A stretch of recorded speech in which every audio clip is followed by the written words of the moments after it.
Sebuah unggahan utas di Twitter ramai diperbincangkan warganet tentang pemakaman jenazah yang tidak biasa. Pemakaman itu dilakukan dengan cara membiarkan burung pemakan bangkai memakan jasad orang yang telah meninggal tersebut hingga hanya menyisakan tulang belulang. Unggahan tersebut disukai lebih dari 17.700, di-retweet hampir 5.000 akun dan dikomentari lebih dari 1.000 orang. Ternyata, tradisi pemakaman dengan cara seperti itu dikenal sebagai pemakaman langit dan merupakan salah satu tradisi pemakaman yang ada di negara Tibet. Dalam kepercayaan Buddhisme Tibet, ritual pemakaman langit dipercaya mewakili harapan mereka untuk bisa memasuki surga setelah meninggalkan dunia yang fana. Ritual ini lazim dilakukan oleh masyarakat setempat. Apabila ada seorang penduduk Tibet meninggal dunia, jasadnya akan dibalut dengan kain putih dan disemayamkan di sudut rumah selama 3 hingga 5 hari. Pada periode ini, biksu atau lama, pemuka spiritual di Tibet, akan membacakan ayat-ayat suci kepada jenazah, agar jiwa yang meninggal bisa terbebas dari siksaan. Keluarga yang ditinggalkan juga akan menghentikan aktivitas sehari-hari mereka, dan mengusahakan situasi rumah menjadi lebih tenang, agar jiwa yang meninggal mendapat jalan yang aman ke surga.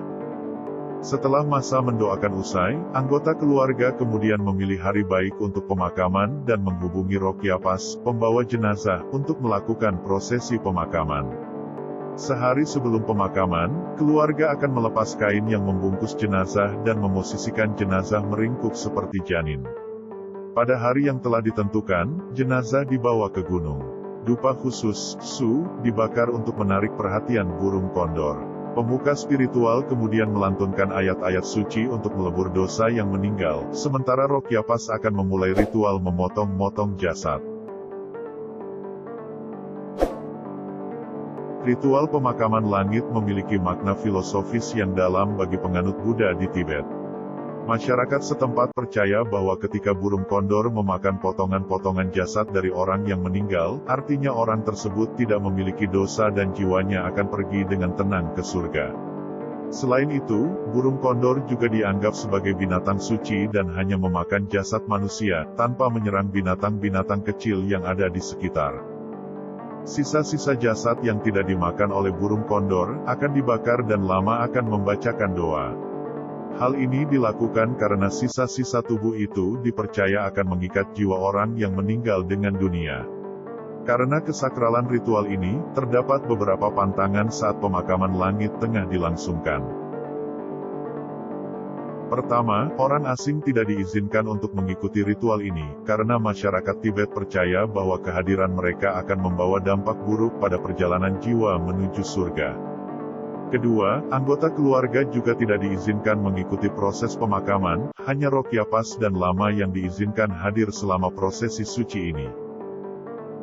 Di Tibet, terdapat 2 lokasi yang dikenal sebagai situs pemakaman langit. Pertama adalah Biara Drigungtil, yang terletak di daerah Maizokunggar. Biara ini dibangun di permukaan tebing bebatuan curam, yang menghadap ke lembah Mumpa. Lokasi kedua adalah Akademi Buddha Larunggar, yang merupakan akademi Buddha terbesar di dunia. Larunggar, terletak di sebelah tenggara Provinsi Sichuan. Pemakaman langit bukanlah satu-satunya ritual pemakaman di Tibet. Karena pengaruh kuat oleh Buddhisme Tibet dan agama Bon, ritual pemakaman yang dipraktikkan di Tibet adalah pemakaman stupa, pemakaman langit, pemakaman api, kremasi, pemakaman air, dan penguburan. Pemakaman stupa adalah ritual pemakaman paling mulia dan sakral di Tibet. Stupa adalah monumen agama Buddha Tibet dan situs pemakaman suci. Pemakaman ini dikhususkan untuk Dalai Lama, Panchen Lama atau Buddha hidup. Setelah nirwana seorang lama, jenazah yang dibalsem akan mengalami dehidrasi dan dibungkus dengan tanaman obat dan rempah-rempah langka. Terakhir, jenazah dipindahkan ke stupa dan diawetkan. Bentuk stupa bervariasi, bisa rumit atau sederhana.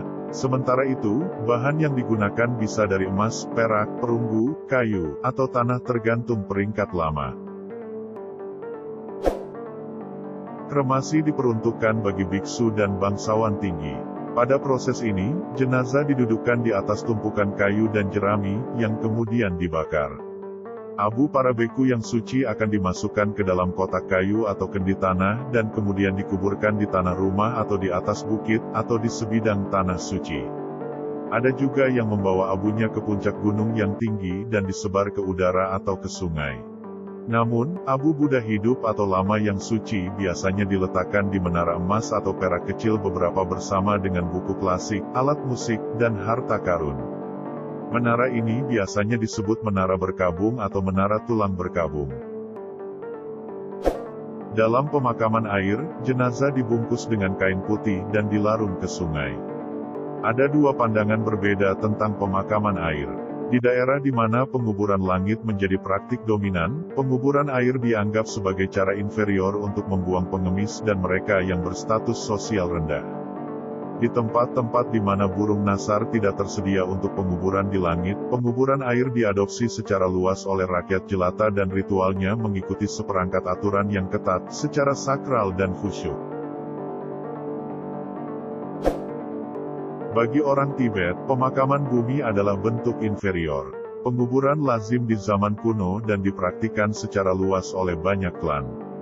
Namun, dengan diperkenalkannya agama Buddha Tibet, pemakaman di langit menjadi upacara pemakaman yang dominan.